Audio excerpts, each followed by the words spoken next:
Hey everybody. So we're going to do an end of the week creature cave update. So right now it's Wednesday. I'm recording this on Wednesday. So far this week I finished up Floki's enclosure, which was my last video that I released on Tuesday.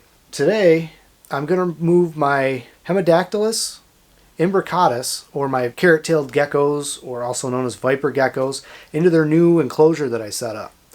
I'm not going to go into the full build or anything like that, just kind of show you a little bit of the progress. If you've seen my first video, it was, I don't know, it was in the fall at some point. It was quite a while ago. I'll link it up here.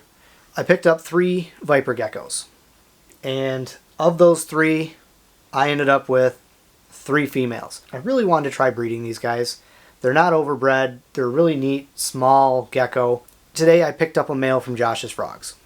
He's, I think, about 6 months old. He's a little bit smaller than my females, but they like to live communally. I'm going to introduce him, keep an eye on him, and hopefully by moving everybody into the new enclosures I won't have any issues, which I don't foresee any issues with them. They're a pretty gentle species. But the new enclosure is an 18 by 18 by 12 Exoterra. Fully bioactive. Set it up kind of just like my leopard gecko, Floki's enclosure. I keep looking over at it. It looks pretty good. I do have a moist tide over here, which is probably the only fake thing in there. Everything else is real. I've already got springtails and isopods in there. They have been for a little bit now. I did a similar background to what their enclosure previously was, which is using the Exoterra Stone Desert. And I used the Sonoran Ochre. That's the color that I used. I also put some, I've got the Josh's Frogs substrate in here, the Desert Blend. And then I just put some of the Stone Desert over top of it because I really like the look of it. Hopefully this isn't too shaky for you. I can't even see what I'm doing here. But we're going to get them moved into there. Air plants in the back, some succulents, some ponytail palm. I think it should look pretty good. They should be pretty happy with that. So that's a pretty good size enclosure for 4 of them, with lots of natural hiding spots and whatnot. And I gotta flip this screen back in. I keep looking at it and probably creeps everybody out at home. At any rate, we're gonna get the little guys out of this one. Here's their original enclosure, which I'll probably keep all set up like this. Maybe fix a couple things, because a couple things I didn't like about it. One, it's really tall. There's not as much floor space. The hides and stuff I built in, like this right here in the corner, and that was a mistake. This guy right here, you can see him there. Got to get him into the new enclosure as well. So I don't know how much of this I'm going to film. I'm just going to try to do it quick and safely for the animal.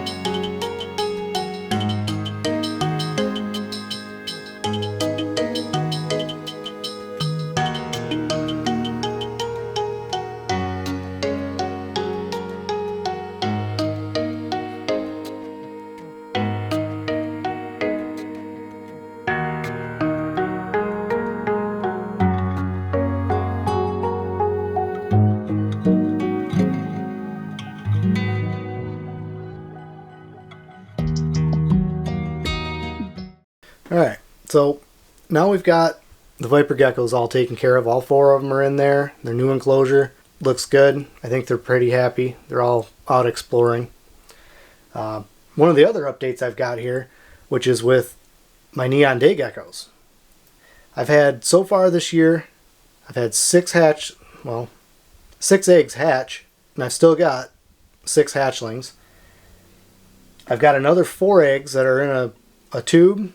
And I think by the end of this month, I should have 2 more babies. And then a month after that, or a couple weeks after that, I should have a few more. I'm hoping for some eggs from my Hemidactylus agricolae, which you can see these 2 hanging out right here. It's Ragnar and Lagertha. It's my agricolae pair. Oh, they don't like the light, so they are boogieing. There's one of the little ones.